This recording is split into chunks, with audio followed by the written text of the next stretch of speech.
Hello Mélodie, bienvenue à toi sur cette interview. Comment tu vas? Bah écoute, ça va bien, merci. Et toi? Ça va, je te remercie. Donc là, le but, c'est que je vais te poser plusieurs questions pour les personnes qui ne te connaissent pas, te découvrent, voient un petit peu ton parcours et peut-être se sentiront inspirés ce par quoi tu es passé et là où tu en es aujourd'hui. Ok? Ouais, super. Très bien. Donc déjà, pour commencer, est-ce que tu peux nous dire en deux mots, Mélodie, qui tu es et ce que tu fais? Alors, je suis Mélodie, je suis online business manager et j'aide les coachs et mentors à faire grandir leur impact sans se sacrifier.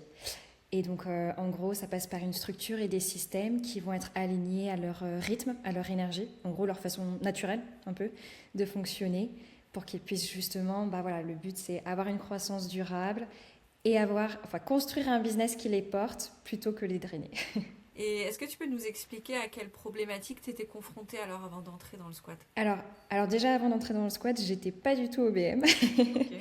Par contre, je sentais que j'avais un shift justement dans mon activité parce que j'étais brand designer avant ça, juste avant ça. Et je sentais que j'étais plus passée du côté structure, organisation, vision globale. J'avais envie de davantage développer ce côté-là. Je voulais pas tout recommencer seule, par contre, parce que j'étais déjà à mon compte avant.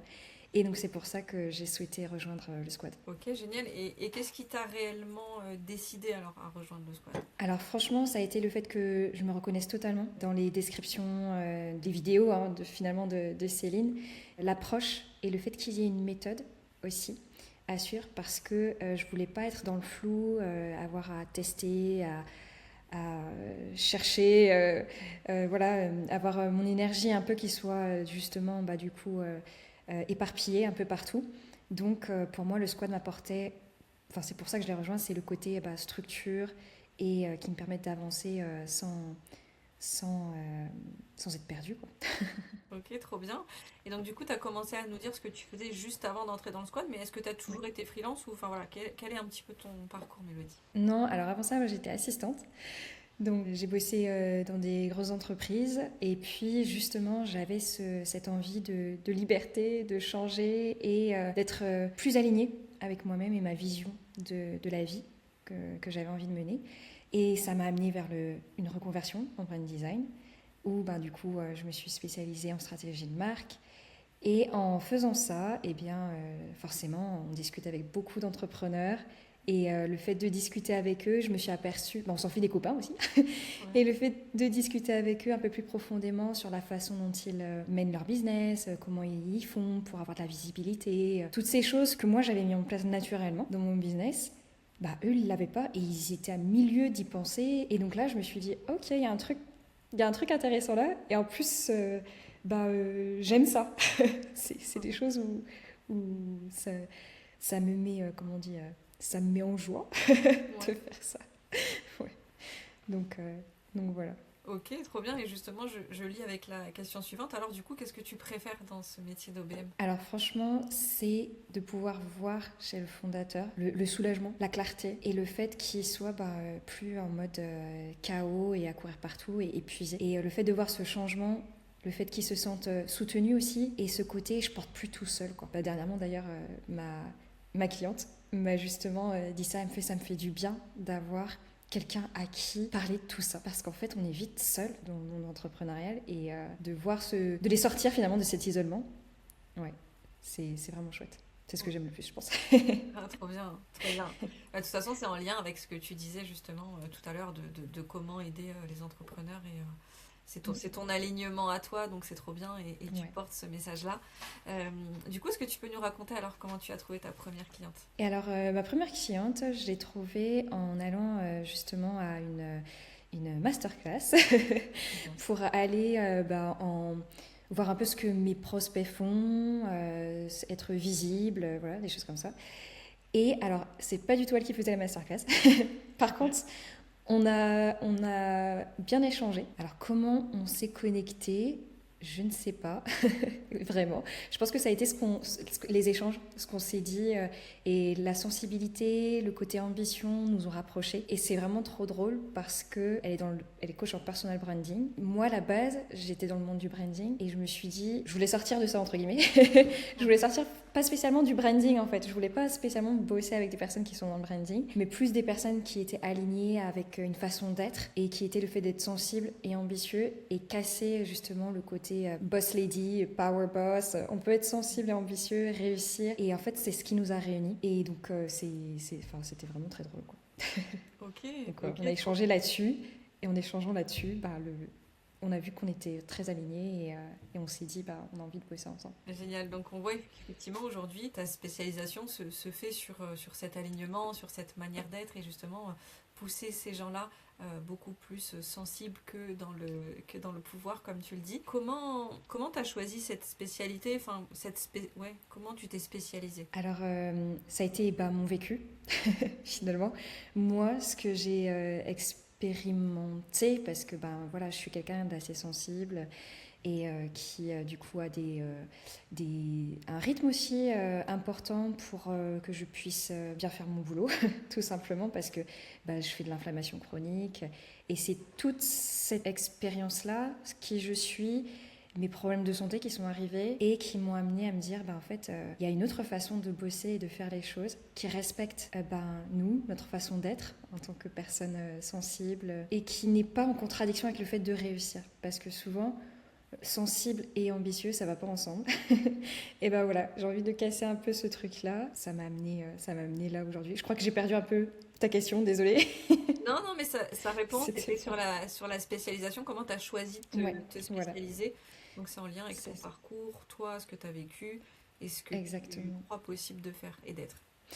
Exactement, ce que je crois possible de faire et d'être complètement. Et c'est carrément faisable. Et puis de mettre en avant ce genre de CEO en fait, parce que c'est eux qui ont un vrai impact humain, enfin je trouve personnellement, sur la vie des gens qu'ils aident, et faire grandir leur impact, c'est une mission géniale d'aider ces personnes-là à faire grandir leur impact, quoi. Ok, trop bien, on voit effectivement que t'es aligné sur ce positionnement, ça te correspond de la manière dont t'en parles. Donc justement, est-ce que tu peux nous expliquer alors maintenant, sur ce nouveau rôle d'OBM, comment se passe une journée ou une semaine type? Ouais, alors je vais te parler un peu du côté perso, on va dire, parce que c'est ce qui me permet de passer une super journée OBM et de pouvoir donner le max à mes clientes, parce que comme j'en ai parlé un peu tout à l'heure, mais mon énergie et mon rythme, c'est le pilier de ma performance. Okay. Et donc, je pense que c'est le pilier aussi, en vrai, de beaucoup de monde. Et donc, finalement, moi, je commence ma journée, ça va être toujours par le fait d'avoir 30 minutes, soit de mouvement doux. Donc, ça peut être une marche, ça peut être juste de bouger et d'avoir 10 minutes dehors.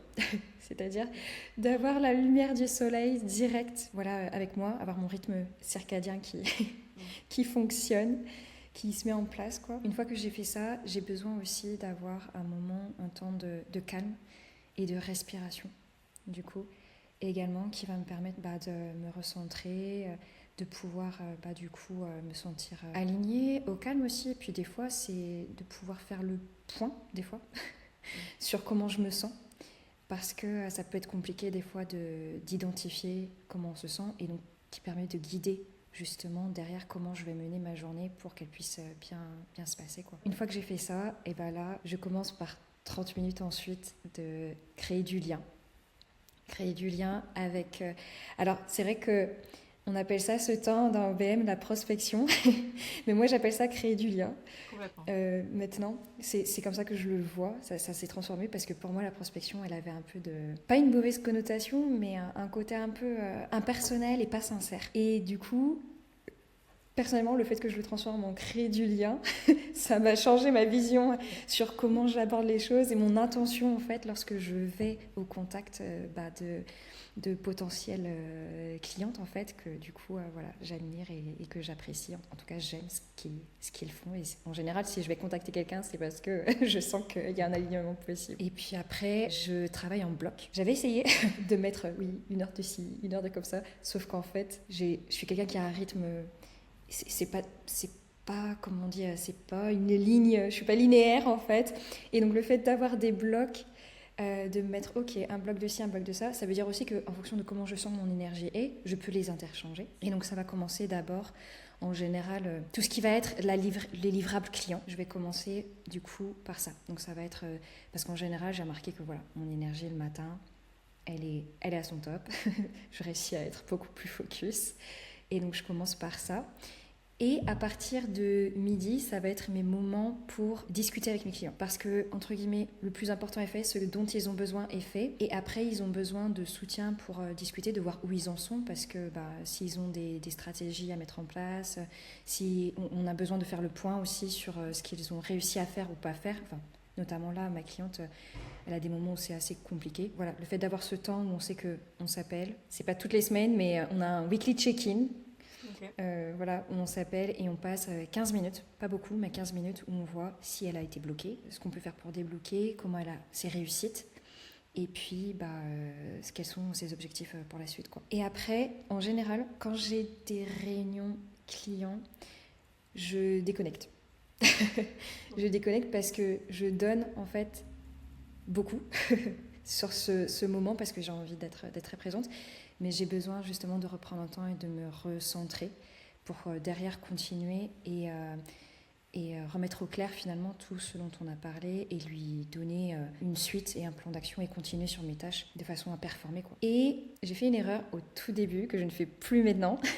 Au tout début, je passais mes journées sans pause à cravacher, à continuer. Non mais il faut avoir du résultat, Maintenant, je fais un stop. J'organise mes journées autour de mes activités, ce que j'ai envie de faire. Donc si je dois aller faire des courses, si je dois marcher pour récupérer de l'air frais et avoir des meilleures idées qui me viennent en fait pour pouvoir mieux servir mes clients, et je vais le faire. Et j'ai plus une journée type, je sais pas, de 9h à 16h, j'en sais rien. Je commence par contre à 9h.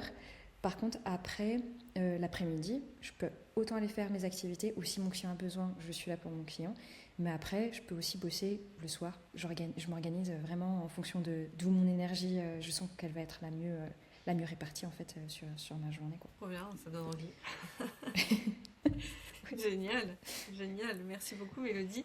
Et du coup, quels sont aujourd'hui alors tes prochains objectifs ? Alors, j'ai envie d'aller trouver 2 autres clients alignés pour des missions long terme, de construire vraiment une relation long terme avec les coachs et les mentors. Ensuite, c'est de moi continuer à structurer mon business, à continuer à m'aligner et à m'organiser d'une façon optimale pour moi et pour mes clients. Donc, pour l'instant, c'est mes prochains objectifs. Ok, trop bien. On sent qu'il y a eu un cheminement en toi, effectivement, qui aujourd'hui valorise ton épanouissement, puisque ça se sent, tu le vis. Donc, du coup, de tout ce chemin-là, cette introspection, quelles leçons tu retiens aujourd'hui pour la suite de l'aventure ? Alors, une leçon, c'est... Arrête de te mettre la pression. Je pense que des fois, peut-être tout le monde d'ailleurs, je sais pas, mais en tout cas, en tant que personne sensible, on a tendance à tellement vouloir performer, à faire bien, à être, à livrer le meilleur de nous-mêmes en fait à nos clients, qu'on en perd finalement l'essentiel qui nous permet de faire cette chose-là. Et donc, du coup, on s'épuise. Moi là, c'est de me dire, je souhaite construire un business qui est au service de ma vie, pas l'inverse. Je souhaite aider mes clients à faire la même chose. Ça passe par me choisir, moi, avant pour faire ça, et ne pas inverser la tendance. On se dit, on va tout donner. En fait, derrière, on va plus pouvoir assumer, ça sera plus durable, en fait. Il y a la leçon aussi, c'est oser et me montrer telle que je suis, aussi. Parce que, justement, encore ce côté perfection, oui, alors attends, on attend ça de moi. En fait, non, mais si je me montre comme ça va être 6. D'arrêter des fois de trop réfléchir, en fait, finalement. Et d'oser d'y aller plus sereinement, en fait, finalement. C'est à partir de ce moment-là, en fait, que ça débloque. Parce que des fois, on est tellement posé sur ce truc de faut y aller, on fait parce qu'il faut faire, et on se met la pression, justement. Et en fait, ça marche pas. Et donc, plus ça marche pas, plus on est frustré. Et puis, plus on est frustré, plus forcément on transmet des choses qui sont pas positives, quoi. Enfin, ça se transmet. Je me souviens, là, Sam, c'était le miroir, ou je ne sais plus, un post qu'il avait fait, une histoire. Ouais, c'est ça. Et c'est vrai que ça avait été super parlant. Et moi qui est très sur préserver son énergie, respecter son rythme, ses priorités. Lorsqu'il a parlé du miroir, si tu présentes pas ça, si tu fais pas ça déjà pour toi, en fait, ce que tu vas dégager à l'autre, en fait, ton énergie, elle va être justement quelque chose qui n'est pas enviable. Enfin, on n'a pas envie de venir vers toi, quoi. Et puis, tu bloques. Donc, en fait, tu es dans un cercle vicieux. Où, en fait, tu n'avances pas. Ouais. Donc ça serait ça ma leçon, d'oser me montrer telle que je suis et sans pression. Et puis, voilà, ça vient comme ça vient. Et voilà. Même si des fois, c'est pas évident, bien sûr. Faut toujours lutter contre ses habitudes. Hein, mais ouais. Trop bien. Merci beaucoup Mélodie. Merci d'avoir répondu avec autant de sincérité et d'authenticité à ces questions-là. Merci pour ton temps.